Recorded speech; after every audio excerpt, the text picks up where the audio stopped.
It is wonderful to be home.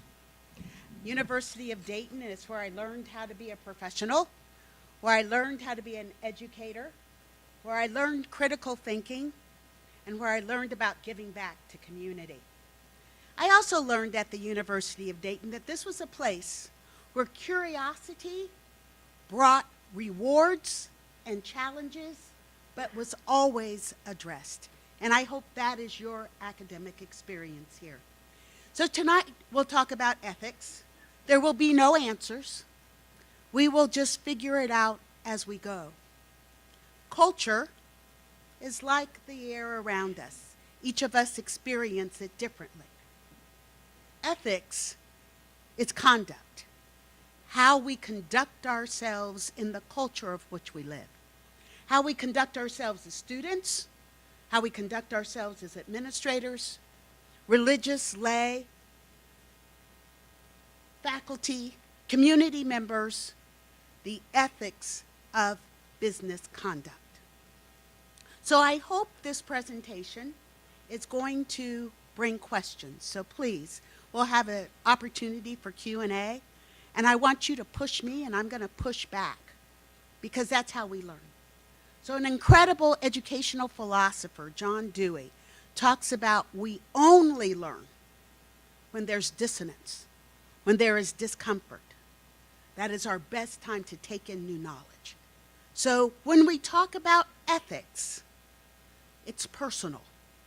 We are in each other's experience, and we should always have questions. Fair? Fair? So we're going to talk a little bit about diversity tonight. How many of you can tell I'm an African American woman? Raise your hand. Well done. You pass. In the African American culture, we call it call and response. So I'm going to talk to you as we address ourselves tonight, and I'm going to call out to you, and I'll need you to respond. So the dean asked you when he first got to the microphone, he said, "How are you doing tonight?" And some of you went, "Rrr, rrr, rrr, rrr." Okay, so let's try that again. How are you doing? Great. Fabulous. So now you are a part of the call, and what did I call it? Call and pattern. Do you like it? Yeah, it's lovely. It gives you great affirmation. So, I work at Atrium Health. We are a diverse healthcare organization. So every day, we see 3,750 patients. Every day. One every 3 seconds. We have 13,975 virtual care visits. How many of you think that virtual care was an ethical issue? Yes, absolutely. Moving from one-on-one interaction in person, in an office, at a home, to let's Skype. So in the state of North Carolina, we could have virtual visits. It was part of our medical plan legislative act. And in South Carolina, it was not. So two different states side by side, different laws, and our job is to try to stay contemporary and relevant. So in North Carolina, virtual visits were no ethical or business concern. South Carolina, they were, state to state. Every day, $5 million goes into uncompensated care. $5 million every day, $1.7 billion a year. So when people say, "I can't access health care," we're saying, please do come to us. We have clinics, we'll take care of you, because health and well-being is about ongoing care, not episodic care in an ED. So this is the biggest dilemma. I'm going to move this over so we can do both. So your first graph is the United States spending for health care. as we compare ourselves to other civilized countries. What does the graph tell you? Who can read it? Who spends the most on health care? We do, we do. Okay, let's try it again. See the graph? Who spends the most? We do. United States spends the most. Do you think we get the best outcomes for our spend? No. We're at middle or bottom of the pack as we compare ourselves to other countries. So our gross domestic product is 17% for health care. In 2016, we spent $3.4 trillion in health care. In 2025, we're looking at $5.5 trillion.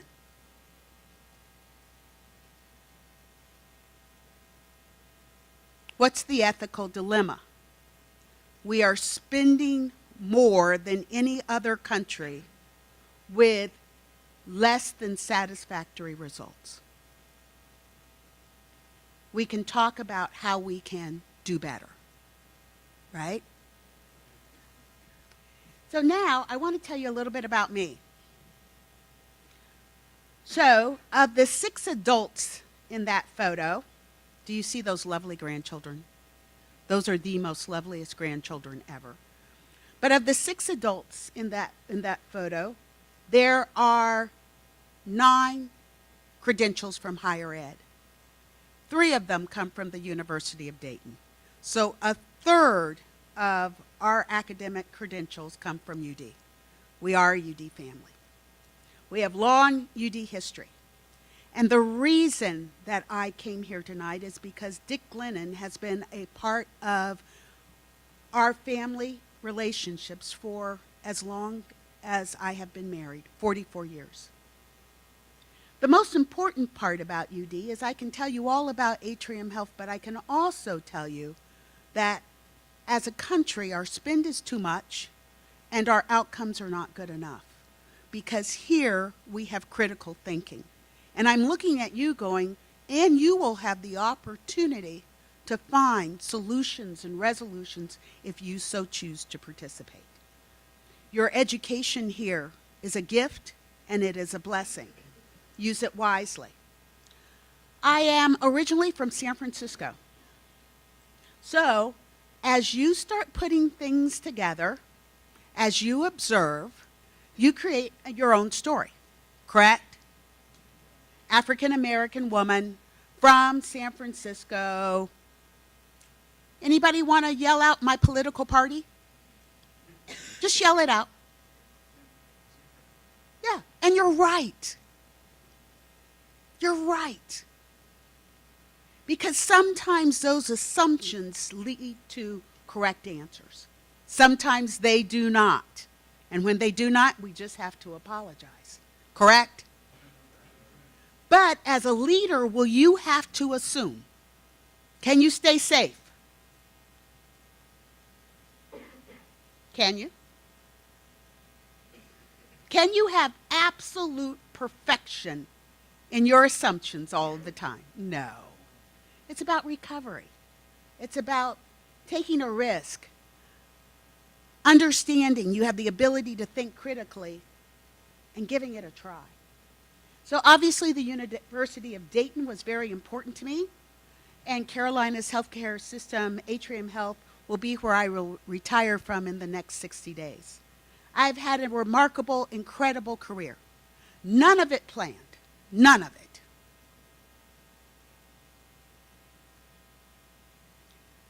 But I do have a professional profile.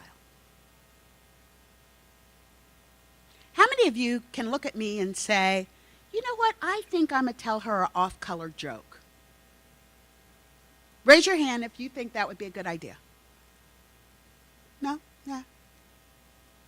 How many of you think it would be a good idea to say, you know, I've got a little business plan. You know, it's a little shaky. We may start off, it may be illegal, but it could be legal over time. Am I the person you're going to talk to? Hello? No, I don't look like that person, do I?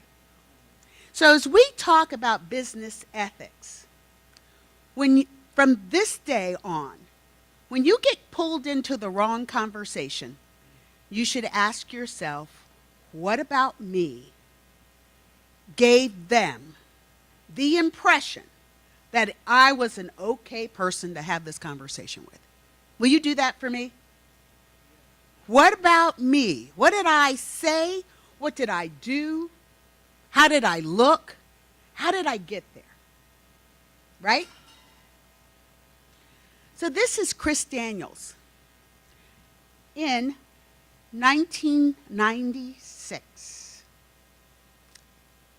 he passed away. He was one of our basketball players. He was a UD Flyer. I carry him in my heart every single day because when I helped recruit him here, I promised his mother, I said, he will have 4 remarkable years here. And I promise you, he will come home. He will come home a better student. He was from the School of Education. He wanted to teach. He had 1 year where he was injured. He was redshirted. So he had 1 more year to play while he was trying to earn a master's degree. And he passed away in the middle of the night. My ethical dilemma is, what did I say to his mother? I promise you, if you allow him to come here, we will treat him well. He will have a remarkable educational experience. He will get his credential and he will have meaningful work. And I will send him back home to you. I will take care of him. He didn't make it. So this stays in my office because it was about a promise I made and I wasn't able to deliver. He stays with me everywhere. So my sources of truth for business ethics is, I'm not a disciplined academician on ethics. I'm not a writer. I am not a thought leader. But I'm a solid professional. And where it comes from me is from my mother. I call it Ethics 101. Her name was Evelyn Taylor Pluchet. I lost her about 30 days ago. She will be in my heart forever, and I am the professional I am because she taught me, if you lie down with dogs, you get up with fleas. Hello? Be careful about who you associate with. How many of you, your parents, have said, I don't like that friend? Yeah. And you think, I'm bringing that friend home anyway, because you're not the boss of me. They really are the boss of you. Yeah. Right? And how many times have they ended up being right? About 100%? Yeah, about 100%. They're more experienced. They see things differently. They're giving you insight. But you have to learn on your own. Yeah. You'll recover. Access people around you. Who are they? Every friend doesn't have to be your best friend. Sometimes you feed people with a long-handled spoon because they shouldn't be in your circle. Their values may be different. Their ethical goals may not be the same. They may persuade you of something new, which could be good, it could be disruptive, but use good judgment all of the time. Just because everyone is doing it, should you? How many of you have heard that? So they're actually teaching you ethics through storylines. This was one of my mother's favorites. When the dust is flying, be patient and wait for the rain. You can't always find resolution immediately. This was my father's favorite. Nobody wants to see you looking ugly as a leader. So you get your little feelings hurt. You want your parents to know you're mad, or your boyfriend, or your girlfriend, or your instructor. You want them to say, how are you feeling? But you're also sending a message about who you are. Fair? All right. So my 2 role models for business ethics are my father-in-law, John E. Moore Sr., and he is a graduate from the University of Dayton in 1956. So if you're ever at Sinclair Community College, he has a business name, a building named after him, and Dick Glennon. So these two are actually partners. And what they partnered on was advancing Dayton, appreciating diversity, and finding ways that diverse students could work together to advance our community. So I want to talk a little bit about Dick Glennon.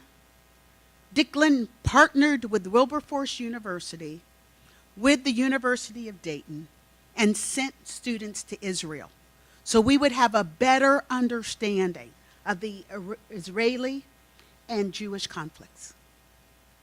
Students lived on a kibbutz. They went to the University of Israel, and they put forth their time and their treasures to build community. So no one tells either one of these two off-color jokes. No one tells either one of these two no, especially when they're talking about advancing the community where you live. So one of the things I will share with you, you have become part of the population where you've learned how to be a critical thinker, where you have more information than many of your family members and many of your neighbors. And with that comes an incredible responsibility to lead. In the African American community, W.E. Du Bois called the educated African Americans the talented 10th. 1/10 of the population educated, degreed, and credentialed. Our primary responsibility was to go back and help the other 90%. The communities of where we live are important to us. How they think and how they talk. So it's not just about getting a degree and buying a big house and closing the door. Right? You have to make sure you have good schools, you have the arts. What is your ethical responsibility as a leader? So I will tell everybody, get a book. Get a book to learn how to lead. Get a book that you can say you model yourself after. And it can be 100 different books. For some of you, it will be the Bible. For some of you, it will be a business book. For some of you, it will be a philosophy book, but go deep and understand what the literature is telling us about leadership. My book is The Fifth Discipline. Peter Sinjay and Brother Raymond Fitz gave me this book when I was a young professional.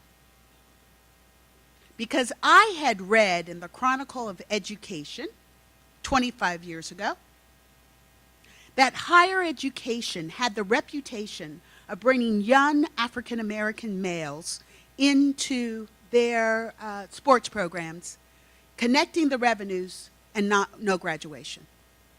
So I said, I will not be a part of that. Brother Ray should have fired me. He didn't, but he should have, correct? Hello? With me? Yeah. I will not be a part of that. He asked me, he said, Debra, do you know what the graduation rate of our athletes are? I was going, no, I do not. Do you know what their majors are? No, I don't. So ethically, should I have been out saying that I wouldn't support it? Why? Why? Take a guess. You're going to win. Why? Any one of you. Try it. You know everything about the subject. Everything about the conference in which you're speaking. Exactly. What about you? What were you going to say? Same thing? You too? Yeah. And I'm persuasive. Yeah, people were listening to me. Was I demonstrating good professionalism or ethics? No. So with this book, the depth of personal mastery is incredibly important. Know your business. Understand that people have different models when they hear you. Your job is to teach, persuade, motivate when you ethically believe, then build a shared vision, and then move to system thinking. My example here is I know when I am at my best. I have one thing I want to say. I was walking around saying, I don't know about higher education and athletes, and is it ethical? I looked like this because I didn't have the right information.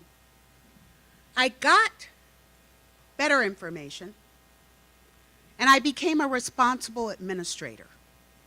Then when I decided to do something about it, I was fully extended. So I had a student at Davidson College when I did this exercise, and I said, what did you learn with this rubber band? And she told me, I learned I will not break. You will not break when you are stretched. And for some of us, we believe that there is a spiritual universe, a God of our universe, that holds us and keeps us strong when we stretch ourselves and have new learnings. You will not break. What will you deal with? The world's messy. We say we're not going to talk about religion, we're not going to talk about politics, and we talk about religion and politics all the time. The world's just messy. For those of you who like order as a leader, you will be disappointed. Because every day you will go to work and there is going to be something that is out of your control. It is just messy. Now I'm going to ask you again, of the 65,000 teammates that are in North and South Carolina and Georgia right now, do you think one teammate is doing something against policy? Can I get an amen? Right?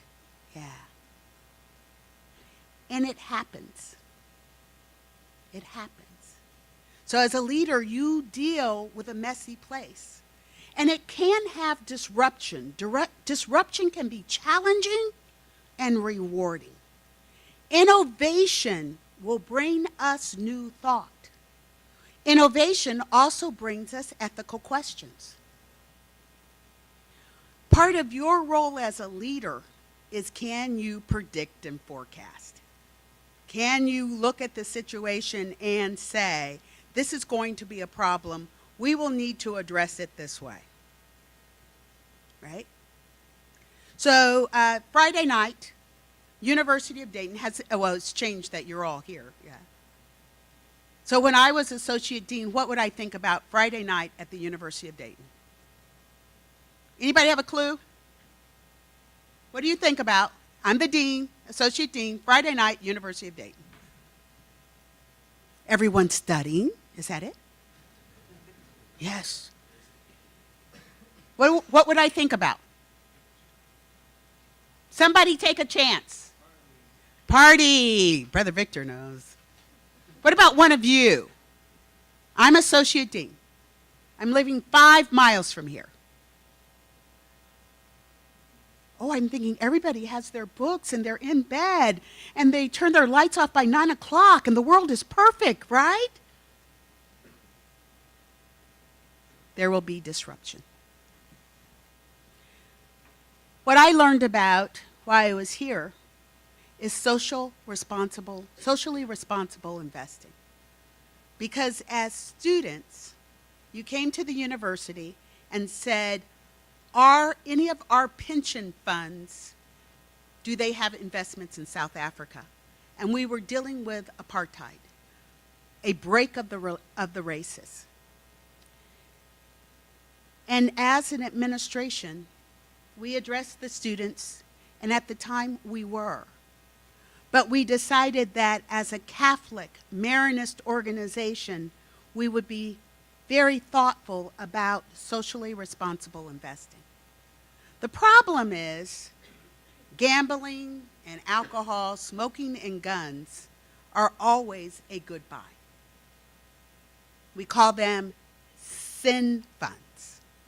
And the question was, could we make as much money on funds that had nothing to do with sins?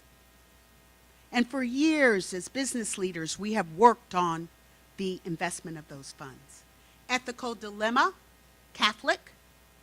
higher education, our mission, and where we put our money.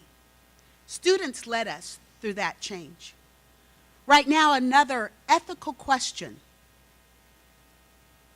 Guns. So our gun makers, what's their core competency? I gave you the answer. Our gun makers, what's their core competency? What is it? Gun making. Excellent. You're awesome. Yeah. Core competency, right? They're either publicly or privately held. What are they supposed to do? Are they supposed to work for a loss? Not make money? How many of you think that the gun companies are not supposed to make money? Please raise your hand. How many of you think the gun companies are supposed to make money? Raise your hand. So it's how we buy guns. Again, students are leading us, saying keep us safe in our schools. One of the questions we have in front of us are, should educators be armed and trained? Ethical dilemma. I don't have the answers. Yeah, you're expecting the black woman from San Francisco to finish the sentence. I'm retiring in 60 days. Who's going to have to come up with the answers? That's right. I'm betting on you. Because you want your children to be safe in schools. We don't have the answer. But the ethical dilemma of their job is to make money. We have some people who are trained to keep us safe. And then we have people who do not fall from a civility perspective in the protocols of how to be a good citizen. Me too. This is what you live with. 50 years ago, women started entering the workplace with very aggressive models of being management and going to the top of the organization. Women have always worked. But we didn't have management roles. So we enter this world, military, non-military, for-profit, not-for-profit, and we have disruptions because we have disrespected women in the workplace. I don't care how you feel about Me Too, but you have to have an opinion if you want to lead. I don't care how you feel about it, but you do have to think about it because you want to lead. Correct? This is a very interesting story. How many of you are from the East Coast and you know about Wegmans? Good, good, good. Great store, right? Yeah, great store. The issue is they wanted to reduce their health care cost. I already showed you that we have a big spend. So to reduce health care costs, everyone said stop smoking. You will have better health outcomes if you stop smoking. Wegmans said, we're going to reduce costs. You have to, no smoking. You can't be a smoker and be an employee at Wegmans. And then they sold tobacco. And their employees came to them and said, how can you sell tobacco and then tell us we're tobacco free? Wegmans did a very courageous thing. They stopped selling tobacco. So from an ethical perspective, they lost the profits of selling tobacco to be in line with who they said they were based on their mission.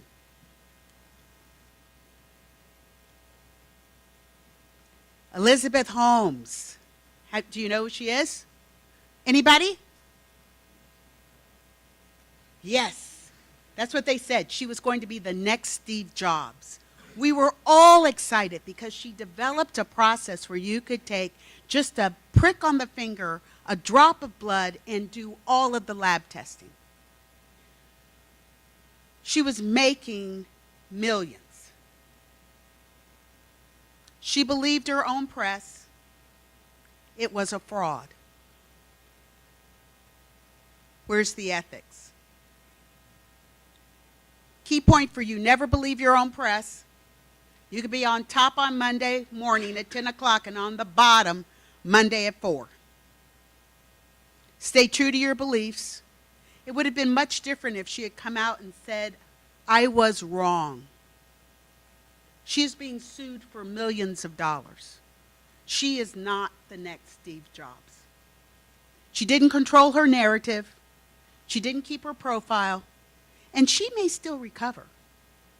But on this issue, it was fraud. Stories everywhere about her fraud. So we lifted her up on Fortune and Forbes, and here she is, breaking news, fraud. Do we know this one? My number's wrong. So when I did this presentation, I put 50 million. Does anybody know what the new number is? 80, good job. I know why you're dean. 87 million. Data breach. So let's talk about it a minute.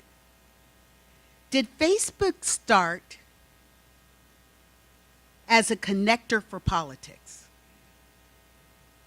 Anybody know? Do you think it started for politics? No. Mm-mm. Mm-mm.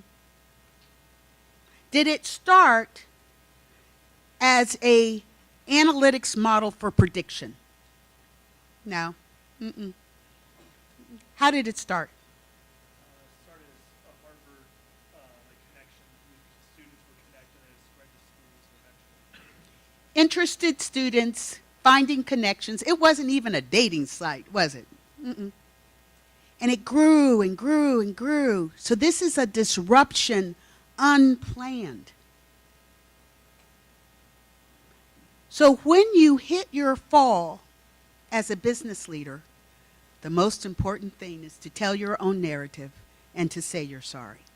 So the latest, he's posting in newspapers, which I think I shouldn't say posting.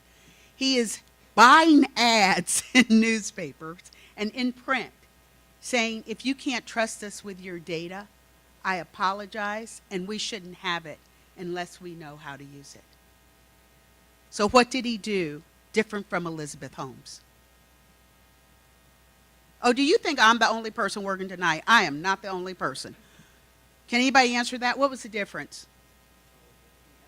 I can't hear you. He apologized. He owned it. He got in front of the story. And some of us thought he waited too long. But he did it so skillfully, we're saying, we'll give you another shot. When you are leading, I would encourage you to teach beyond the job.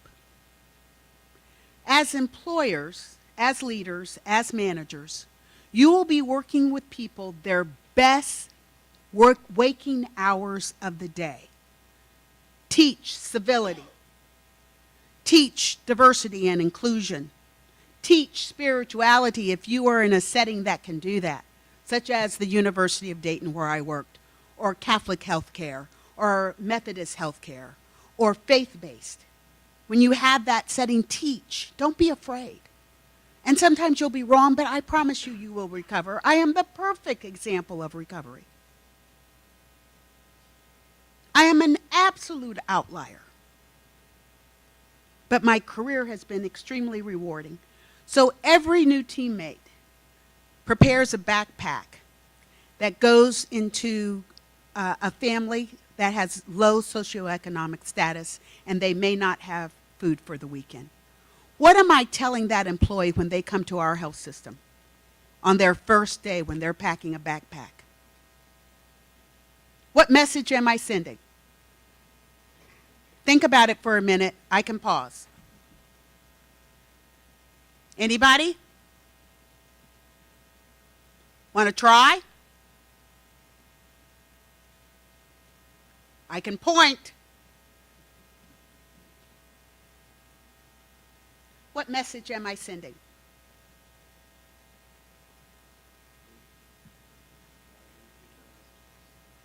Ah. Okay. So the first day new employees come to my organization, I have them pack a backpack of food to give to a family that may not have food on the weekend. What message am I sending? You're exactly right. The message is to play it forward. Well done. So, this is my job. This is where I work. In 2018, we did have teammates that earned $7.50 an hour.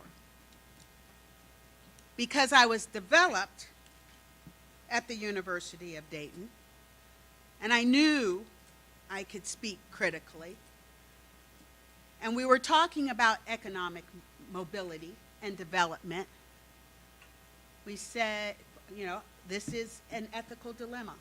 My job is to manage the human capital spend, which is 50% of our revenue. That's my job. But we had teammates that couldn't survive on one job, had to work 2 jobs, and we were making reasonable revenues and income. Ethically, I was able to go to my employer and say, we need to move this up over time. Today, no one at Atrium Health earns less than $11.50 an hour. By 2020, I want to get to $15 an hour. The real number is $17.50. But let me kind of help you get a picture of this. $7.50 an hour, once you take out rent, clothing, and transportation, this is their hourly rate.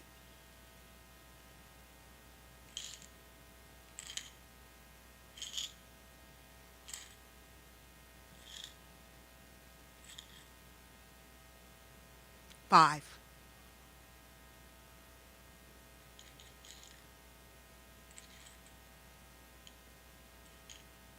And some of you will say, well, too bad for them. But they're part of what? They're part of our organization, they're part of community. So I shared with you our community benefit is $1.7 billion a year. And you're saying, well, I work to go to college, and I should make a lot of money. But you should also care how others live and thrive. Right. I give this jar to every executive so they can figure out when we're talking about how do we get to $11.50, where we are, and how do we get to $15, and that we know to have a reasonable living wage at $17.50. How many of you see that as an ethical dilemma? Yeah. Is that all? Can you all see that as an ethical dilemma? How does it make you feel? One of those things, you have one hand, you're spending more money, and the other hand, you're not giving your employee what he needs, so you're kind of torn between the two. That's the disruption of leadership. So diversity and civility. Brother mentioned some of these things in his beautiful invocation and prayer. And Ty Howard is a football player. And he's just saying, show respect, politeness, manners. Use your etiquette, decorum, and kindness. So many times in our healthcare organization, have any of you been hospitalized? Broken something? Yeah. And sometimes your doctor spends maybe 15 minutes with you. But what about the housekeeper? They spend the time with you, they talk you through it. How many of you have had a housekeeper come and check on you? Are you okay, baby? Just checking on you. I see it all the time. So they bring value to the workplace. So what is your ethical profile? I'd like you to think about it. You don't have to answer me. But please know you are establishing that profile today. And with social media, your profile is being a piece of history as you move into the future. What is your ethical profile? So when you look at ethics, is it justice? Is it honor? It's how we behave. It's conscience. It's wrongdoing. And you will not be perfect. I have gone to sleep so many nights saying, I wish I had said, I wish I did. I didn't make it that time, but the next time I was prepared. It is a journey. And please know I still make mistakes. For some of you, I have offended you tonight. But please know I love you. And what I want you to be is uncomfortable enough to think about your ethical profile, how people view you, and how you want to lead. You will never do anything in this world without courage. It's courage to say, hey, peace out. I'm not a part of this. I'm out. It's the courage to say, that's interesting, not me. It's the courage to say, you just made me uncomfortable. I hear you. I like you. I'm uncomfortable. It's the courage to say, I hear you. I don't agree with you. It's the courage to say, can we look at it this way? So what would have happened if I had never said, let's change wages at Atrium Health? What would have happened? Nothing, right? What did it take when I said, let's change wages at Atrium Health? We're a good corporate citizen. We're ethical. Let's change wages. I had a great track record. What did they say? What did they say? Yes. They said yes. What happens if you don't ask the question? Nothing. Who said nothing? Thank you, brother. If you don't ask the question, nothing will happen. What if they had told me no? Do you think they were going to fire me that day? No, I've been okay. They just told me no. What happens when someone tells you no and you believe in it?